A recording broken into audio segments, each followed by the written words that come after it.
Assalamualaikum warahmatullahi wabarakatuh. Saya Ega Juliskanita Fojia dari kelas 224A07 dengan NIM 22180236. Di sini saya akan menjelaskan 3 hal.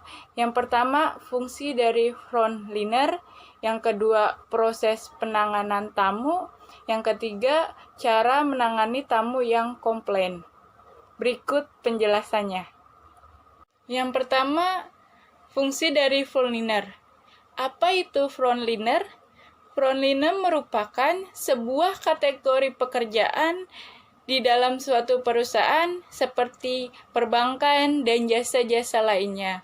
Secara umum, frontliner bertugas untuk melayani customer secara langsung. Contohnya yaitu menerima tamu yang datang ke perusahaan.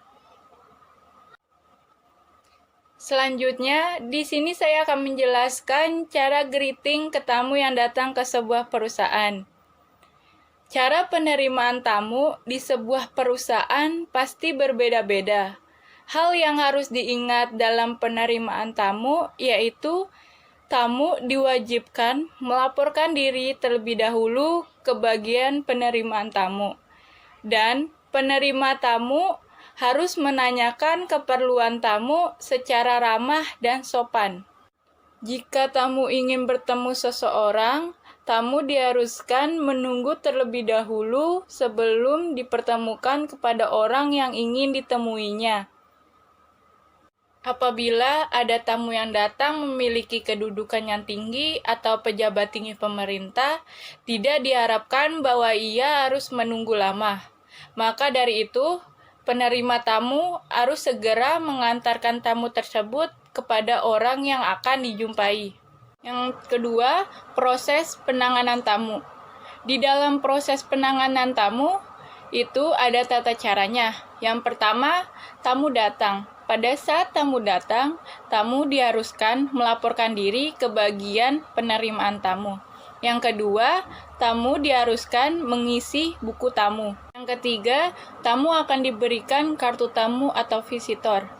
Kartu tersebut sebagai tanda pengenal ia sebagai tamu di kantor tersebut. Keempat, resepsionis akan menghubungi sekretaris. Setelah itu, resepsionis akan menghubungi sekretaris untuk menyampaikan bahwa ada tamu yang ingin bertemu dengan pimpinan. Yang kelima, sekretaris menanyakan keperluan tamu. Yang keenam, sekretaris konfirmasi ke pimpinan bahwa ada tamu yang ingin bertemu dengan beliau. Di sini, dalam konfirmasi kepada pimpinan dibagi menjadi 2. Yang pertama, pimpinan menerima atau bersedia. Yang kedua, pimpinan menolak untuk bertemu. Yang pertama, pimpinan bersedia menemui tamu. Setelah itu, sekretaris diharuskan mengantarkan tamu tersebut ke ruangan pimpinan. Setelah itu, sekretaris memperkenalkan tamu tersebut ke pimpinan. Setelah itu, sekretaris bisa pamit dari ruangan pimpinan. Yang kedua, pimpinan menolak untuk bertemu dengan tamu. Kita sebagai sekretaris harus memberikan alasan yang logis atau memberikan agenda temu di hari yang berikutnya. Ketiga, menjelaskan cara menangani tamu yang komplain. Jika ada tamu yang komplain, kita harus mendengarkan dan memberikan jalan keluar yang terbaik.